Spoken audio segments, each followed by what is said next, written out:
Nous assistons à une véritable révolution populationnelle. Entre 1950 et 2000, la population mondiale est passée de 1400 millions d'habitants à plus de 6000 millions, c'est-à-dire qu'elle s'est multipliée par 4. Cette croissance populationnelle sans précédent a lieu principalement dans les villes. L'Amérique du Sud, l'Amérique du Nord et l'Europe ont déjà 3/4 de leur population qui vivent dans les surfaces urbaines. En 2030, l'Afrique et l'Asie atteindront également ces niveaux. Cette nouvelle situation mondiale exige une plus grande production et ainsi qu'une consommation d'aliments, de produits, d'énergie, d'eau potable et de terre. Elle met aussi en péril l'équilibre des écosystèmes et la survie de la planète. Aujourd'hui, plus d'1 milliard de personnes subissent l'insécurité par rapport au logement, dû aux guerres, aux désastres naturels, à la discrimination sociale, économique et raciale et à la logique du capital financier qui aborde la question du logement avec une approche mercantile et non comme un droit.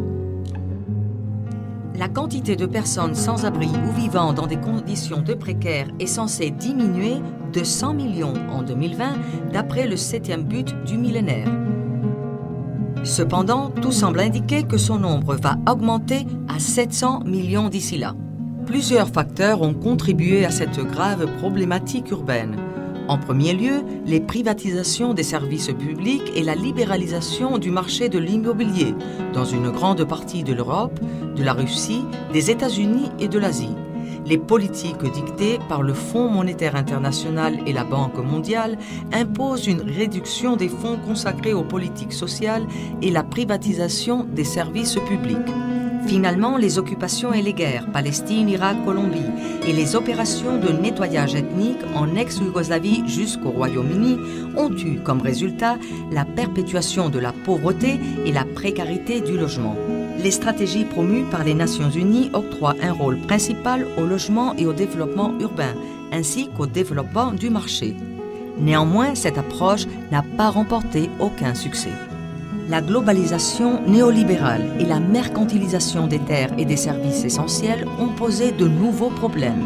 Un des plus graves étant le gaspillage des ressources vitales limitées comme l'eau. Entre autres conséquences dramatiques, il y a la ségrégation et la marginalisation des populations aux revenus les plus faibles, le non-respect des droits individuels et collectifs, comme le droit au logement et à la participation au processus de prise de décision, et une rapide perte d'identité dans les communautés humaines et leurs territoires. De même, nous assistons quotidiennement à une hausse indiscriminée des prix du sol urbain, à des expulsions massives et à l'élimination des contrôles les plus élémentaires pour pouvoir faire face à l'irruption du libre marché et des grands capitaux. Il existe actuellement un rapport très étroit entre migration, urbanisation et pauvreté, dû surtout au fait que les populations les plus atteintes dans les pays pauvres prennent refuge en masse dans d'immenses conglomérats urbains comme Mumbai, Le Caire, Calcutta, Mexico ou Nairobi. Ces populations vivent dans les extramurs des cités, sans travail fixe, de nombreux besoins et sans quelconque service, observant de loin la modernité que les médias leur vantent, sans pouvoir y accéder ni sans se bénéficier, afin d'améliorer leurs conditions de vie. Face à cette problématique et en vue de faire des propositions dans ce sens, des représentants des associations et des mouvements urbains de différentes régions du monde se sont rencontrés à Madrid le 12 septembre 2003. C'est ainsi créée l'Alliance internationale des habitants, qui vise à devenir un front commun et solidaire face aux conséquences perverses de l'exclusion, la pauvreté, la détérioration de l'environnement, l'exploitation et la violence découlant de la globalisation néolibérale. L'Alliance exprime la volonté de ses habitants de faire entendre leur voix au niveau international. Elle a démarré dans un cadre comprenant toute une série d'événements dans le monde, tels que l'Assemblée mondiale des habitants de l'année 2000 à Mexico et les forums sociaux, entre autres. L'Alliance se veut un mouvement interculturel, autonome et solidaire, visant à coordonner divers mouvements sociaux progressistes dans le respect de la diversité sociale, culturelle et politique. L'un de ses principaux objectifs est d'encourager les mouvements des sans-voix au niveau international à se renseigner et à s'unir et lutter pour faire valoir leurs revendications. L'Alliance travaille à élaborer des propositions cherchant à introduire des changes substantiels dans le domaine du logement et des villes afin de les transformer en espaces durables basés sur l'équité sociale et de genre. À long terme, l'Alliance prétend la reconnaissance et une mise en place effective du droit au logement et à l'habitat, ainsi que tous les droits économiques, sociaux, politiques et culturels de toutes les populations sans différence.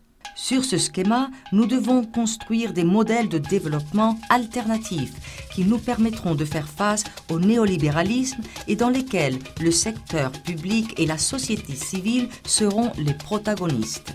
L'Alliance internationale des habitants s'est engagée à développer des activités et des propositions qui permettront de garantir l'accomplissement du droit au logement et à la ville et à renforcer les mouvements sociaux urbains. Entre autres, il y a eu la création de l'Université populaire urbaine, un projet pour la création d'un fonds populaire pour le logement et la terre, ainsi que la campagne Expulsion Zéro. L'Université populaire urbaine prétend aider à surmonter la rigide division qui existe actuellement entre théorie et pratique et incite les activistes sociaux à inclure les résultats de leurs recherches dans une stratégie permanente basée sur la réflexion et l'action. Le premier cours international de l'Université populaire urbaine a eu lieu en mai 2006 à Buenos Aires. La rencontre avait comme slogan « Université populaire urbaine en construction » et des leaders des quartiers populaires d'Argentine, Pérou et Brésil ont assisté. Le Fonds populaire pour le logement et la terre est une proposition élaborée par l'Alliance internationale des habitants pour créer un instrument financier global aidant à garantir le droit au logement. Ces fonds devraient venir des échanges de la dette externe et devraient servir à fortifier les politiques publiques au bénéfice des populations les plus pauvres et fragilisées. Aussi, la campagne Expulsion Zéro a été mise en place pour faire face à la dramatique situation du milliard de personnes dans le monde qui vivent dans l'insécurité quant au logement. Le but de la campagne est de défendre le droit de tous au logement. Personne ne doit être sans abri. Au cas où des déplacements s'avéreraient nécessaires, il est impératif de trouver des solutions dignes et sûres et d'assurer l'écoute. Dans le cadre de la campagne Expulsion Zéro, des campagnes locales ont été menées parmi les populations du Kenya, Zimbabwe, Nigeria, République dominicaine, Brésil, Pérou, Italie, France, Croatie et le Royaume-Uni. C'est dans ces pays que des projets immobiliers à grande échelle et des politiques de privatisation ont forcé des centaines de milliers de personnes à des situations limites.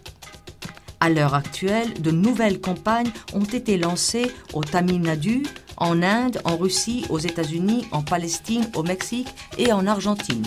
Voilà donc comment nous nous attelons à faire entendre de cette voix urbaine, à créer un espace uni, global et solidaire entre associations d'habitants et de mouvements sociaux urbains. Nous sommes plus de 200 dans le monde. Nous construisons ensemble la prochaine Assemblée mondiale des habitants. Habitants, nous ne pouvons plus continuer à être des observateurs passifs devant la déprédation de notre environnement. Nous ne pouvons pas non plus nous limiter à lutter pour des revendications locales. Nous devons agir dès à présent dans une logique horizontale de coopération mutuelle au plan local, national, régional et global. Comme cela, nous démontrerons qu'un autre monde est en effet possible.